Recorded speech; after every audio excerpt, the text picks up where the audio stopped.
So, this is upper intermediate lesson 1 and 2. So we just went over what we did last lesson and deepened it. We went through 1, 2, 3, 4, 5, 6 different things, which I'm going to take you through now.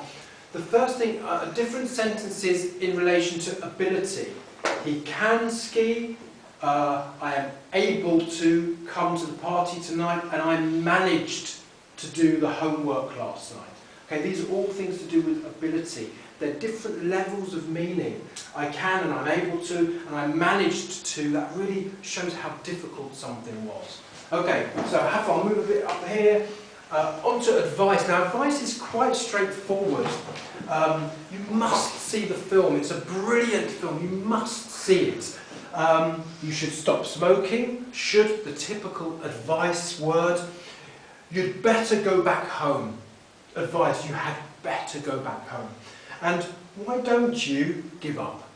Remember last time we did why don't you? The other one we just did a moment ago, the other modal verb which is dying because it just isn't used enough, is you ought to. You ought to is also advice, but it's not used. Everyone uses should, and ought to is slowly dying. So if you could always say you ought to do this, you ought to do that instead of should, that would be fantastic. Over to obligation. You must stop at the crossroads because it's law. You're obliged to do it. I was supposed to go to work yesterday, but I couldn't be bothered. So I was supposed to. I should do it because I'm being paid every day. I'm obliged to go.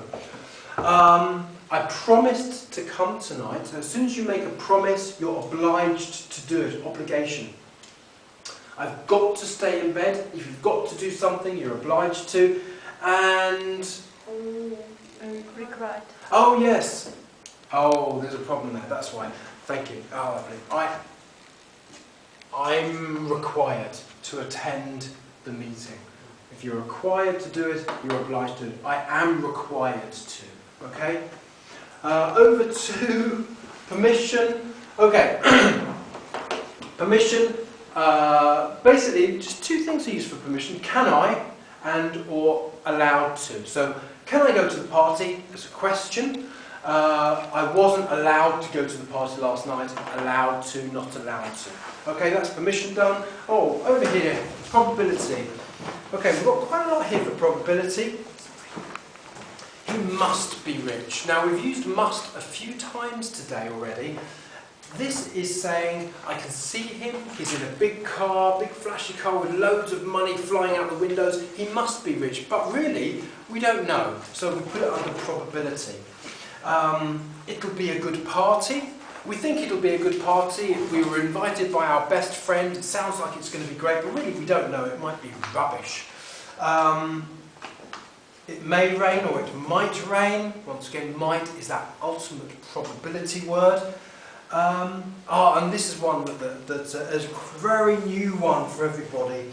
You're bound to pass the exam. So you've studied hard, we really think it's going to happen, but you just never know what will happen with exams. You could fail, but we really think that you're going to pass. So we say you're bound to pass, you've worked so hard. And he's likely to pass the exams. Likely to is another really interesting one in relation to probability. You're likely to do something. And finally, over here, we've got willingness or unwillingness. I will help you, or I'll help you. The opposite to that is I won't help you. I'm not sure about this one in terms of willing. So I promise to come tonight really does fit more over to obligation. When you promise something, you're obliged to do it. And of course, the synonym here, I refuse to do something. I won't help you, I refuse to help you, I refuse to go. Okay, thanks very much. See you all next week. Let's talk about homework.